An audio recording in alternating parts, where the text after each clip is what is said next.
keberhasilan sistem informasi di sebuah organisasi. Ada 4 hal yang akan kita pelajari. Yang pertama, pentingnya manajemen proyek dalam sistem informasi. Yang kedua, bagaimana memilih proyek yang tepat.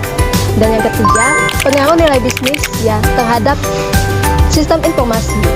Dan yang terakhir, resiko-resiko yang mungkin muncul dalam pelaksanaan proyek. Untuk mengetahuinya lebih lanjut, mari kita mulai.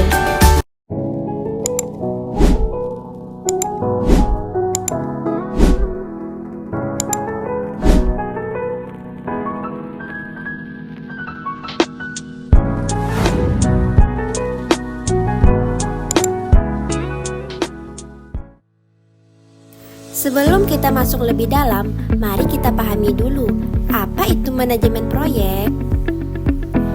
Manajemen proyek adalah proses merencanakan, mengorganisasikan, mengarahkan, dan mengendalikan sumber daya baik manusia, teknologi, maupun finansial untuk mencapai tujuan tertentu dalam jangka waktu yang ditentukan. Dalam konteks sistem informasi, manajemen proyek menjadi sangat penting. Kenapa? Karena proyek sistem informasi biasanya rumit. Ia melibatkan integrasi antara perangkat keras, perangkat lunak, data, dan juga orang-orang yang akan menggunakannya. Tanpa manajemen proyek yang baik, risiko kegagalan sangat tinggi. Proyek bisa terlambat, biayanya membengkak, bahkan bisa berakhir sia-sia karena sistem tidak dipakai oleh pengguna. Mari kita ambil contoh, sebuah perusahaan manufaktur ingin mengimplementasikan sistem ERP untuk mengintegrasikan produksi, keuangan, dan distribusi. Jika tidak ada manajemen proyek yang terstruktur, bisa jadi sistem tidak berjalan dengan baik, data tidak sinkron, dan akhirnya perusahaan malah mengalami kerugian. Dengan manajemen proyek yang baik, organisasi bisa memastikan proyek selesai tepat waktu, sesuai anggaran, dan memberikan manfaat nyata bagi bisnis. Manajemen proyek bukan hanya soal membuat jadwal dan membagi tugas. Lebih dari itu, manajemen proyek adalah seni mengatur semua sumber daya, manusia, teknologi, waktu, dan biaya agar bekerja sama menuju satu tujuan yang sama. Dalam dunia sistem informasi, setiap proyek memiliki tingkat kerumitan yang tinggi. Bayangkan, ada tim analis yang mengumpulkan kebutuhan, tim pengembang yang membuat kode, tim desain yang merancang tampilan, dan pengguna akhir yang menggunakan hasilnya. Tanpa pengelolaan yang baik, semua ini bisa berantakan. Misalnya, ketika sebuah instansi pemerintah ingin membuat aplikasi layanan publik berbasis web, jika proyek tidak direncanakan dengan baik, bisa jadi fitur yang dibangun tidak sesuai dengan kebutuhan masyarakat.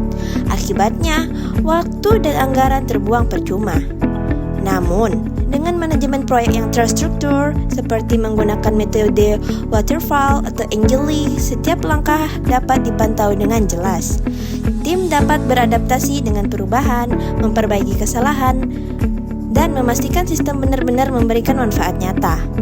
Jadi, manajemen proyek adalah sistem informasi, bukan hanya tentang mengatur pekerjaan.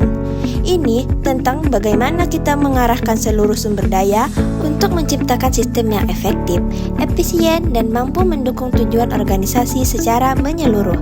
Karena, pada akhirnya, keberhasilan sebuah proyek bukan hanya ketika sistem selesai dibuat, tetapi ketika sistem itu benar-benar digunakan dan memberikan dampak positif bagi banyak orang. Sekarang, mari kita masuk ke bagian kedua, yaitu memilih proyek. Tidak semua ide harus dijadikan proyek. Organisasi harus selektif karena sumber daya terbatas. Ada 3 kriteria utama dalam memilih proyek sistem informasi. Pertama, kelayakan teknis. Apakah teknologi yang dibutuhkan sudah tersedia, dan apakah perusahaan mampu mengimplementasikannya? Dan yang kedua, kelayakan ekonomi. Apakah biaya yang dikeluarkan sebanding dengan manfaat yang akan diperoleh? Ketiga, kelayakan operasional. Apakah organisasi siap untuk berubah? Dan apakah sumber daya manusia mampu mengoperasikan sistem tersebut? Selain itu, ada beberapa metode untuk menyeleksi proyek. Misalnya, analisis biaya manfaat. atau memberikan skor berdasarkan kriteria strategis, urgensi, dan dampak terhadap perusahaan. Contohnya, sebuah perusahaan retail memiliki dua opsi, mengembangkan aplikasi mobile untuk pelanggan atau memperbarui sistem kasir otomatis di toko. Jika dianalisis, aplikasi mobile mungkin memberi nilai bisnis lebih besar karena bisa menjangkau pelanggan lebih luas. Maka, proyek inilah yang sebaiknya diprioritaskan.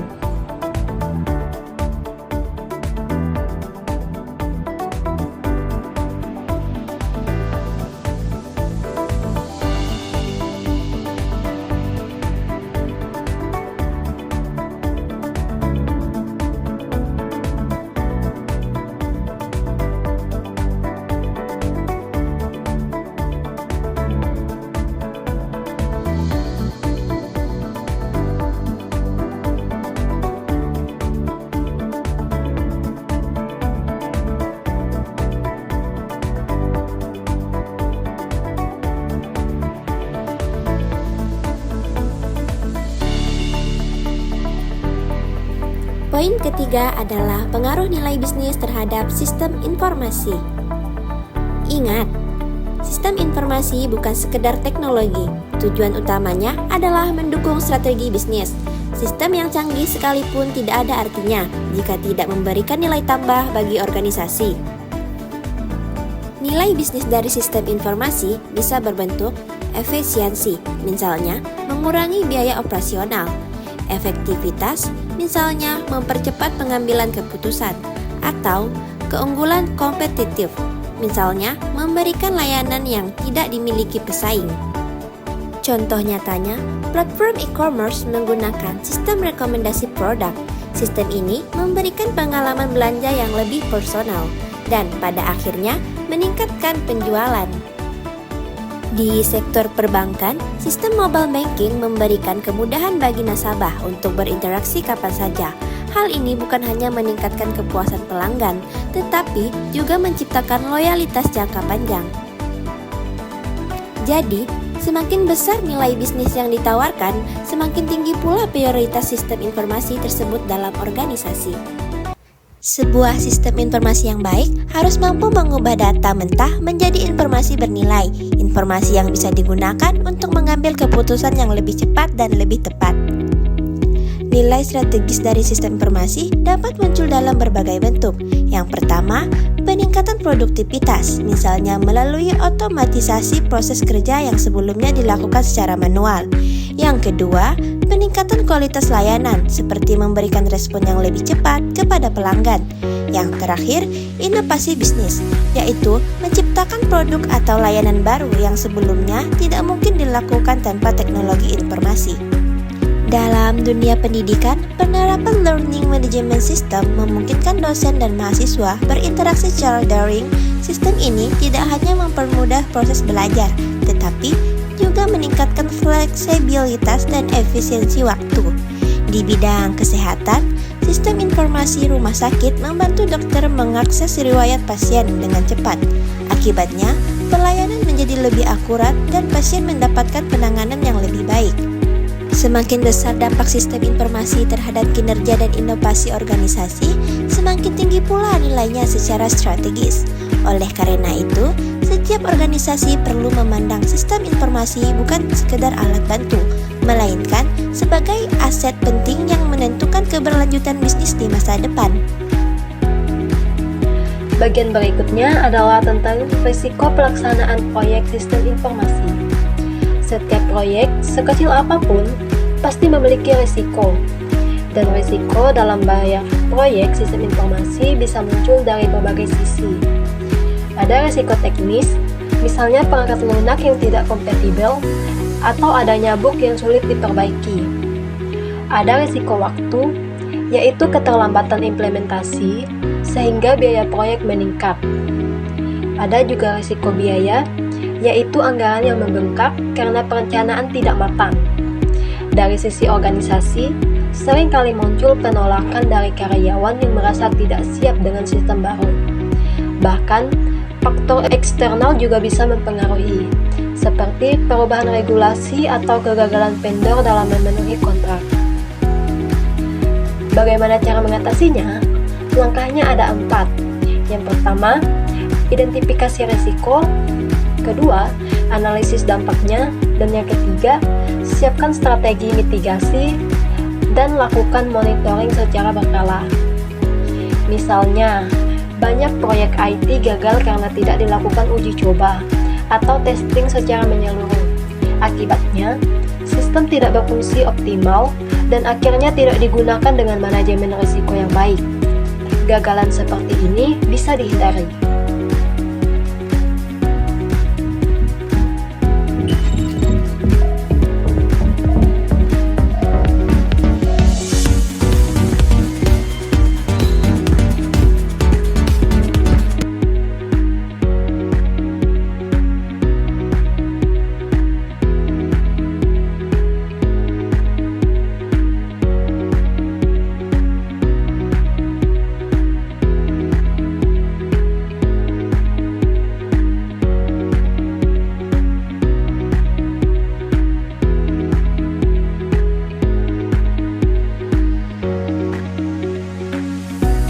Sebagai penutup, mari kita simpulkan kembali hal-hal penting yang telah kita bahas. Manajemen proyek dalam sistem informasi memiliki peran yang sangat penting. Tanpa perencanaan, pengorganisasian, dan pengendalian yang baik, proyek bisa berjalan di luar jalur, terlambat, boros biaya, bahkan gagal memberikan manfaat nyata. Namun, dengan manajemen proyek yang tepat, organisasi dapat memastikan bahwa setiap sumber daya digunakan secara efisien dan hasil akhir benar-benar mendukung tujuan bisnis. Pemilihan proyek juga tidak bisa dilakukan secara sembarangan. Setiap proyek harus dipilih secara selektif berdasarkan kelayakan teknis, manfaat bisnis, serta ketersediaan sumber daya. Sebagai contoh, perusahaan logistik mungkin lebih prioritas mengembangkan sistem pelacakan barang untuk meningkatkan kecepatan dan keakuratan layanan dibandingkan proyek lain yang tidak berdampak langsung pada pelanggan. Begitu pula, sebuah universitas mungkin memilih membangun sistem akademik digital agar proses pendaftaran, absensi, dan penilaian menjadi lebih efisien. Dengan memilih proyek yang benar-benar relevan, organisasi dapat memaksimalkan dampak dan menghindari pemborosan investasi. Lalu, jangan lupa, inti dari sistem informasi bukan pada teknologinya, tetapi pada nilai bisnis yang dihasilkan.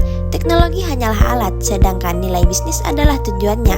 Contohnya, toko retail yang menggunakan sistem kasir digital terintegrasi dapat mengetahui stok barang secara real time dan memprediksi kebutuhan pelanggan dengan lebih baik. Atau rumah sakit yang memakai sistem rekaman medis elektronik sehingga dokter bisa mengakses riwayat pasien hanya dalam hitungan detik. Inilah bukti bahwa nilai bisnis jauh lebih penting daripada sekedar kecanggihan teknologi. Namun, tentu saja tidak ada proyek yang benar-benar bebas dari resiko. Resiko bisa datang dari berbagai sisi, mulai dari kesalahan teknis, perubahan kebutuhan pengguna, hingga masalah keamanan data. Tapi, disinilah pentingnya manajemen risiko proyek. Dengan perencanaan matang, komunikasi terbuka antar tim, serta evaluasi berkala, resiko-resiko tersebut bisa diminimalkan, bahkan diubah menjadi peluang perbaikan. Sebagai contoh, perusahaan yang mengalami kendala sistem bisa menjadikannya bahan evaluasi untuk menciptakan versi sistem yang lebih stabil dan aman. Atau ketika terjadi perubahan kebutuhan penggunaan, tim proyek bisa memanfaatkan untuk berinovasi dan memperluas fungsi sistem agar lebih relevan dengan kondisi terbaru. Jadi, jangan pernah lupa, keberhasilan sistem informasi bukan hanya ditentukan oleh teknologinya, tetapi seberapa baik bisnis itu dikelola dan seberapa besar nilai yang dikeluarkan untuk bisnis tersebut. Terima kasih telah menyimak. Semoga pembelajaran hari ini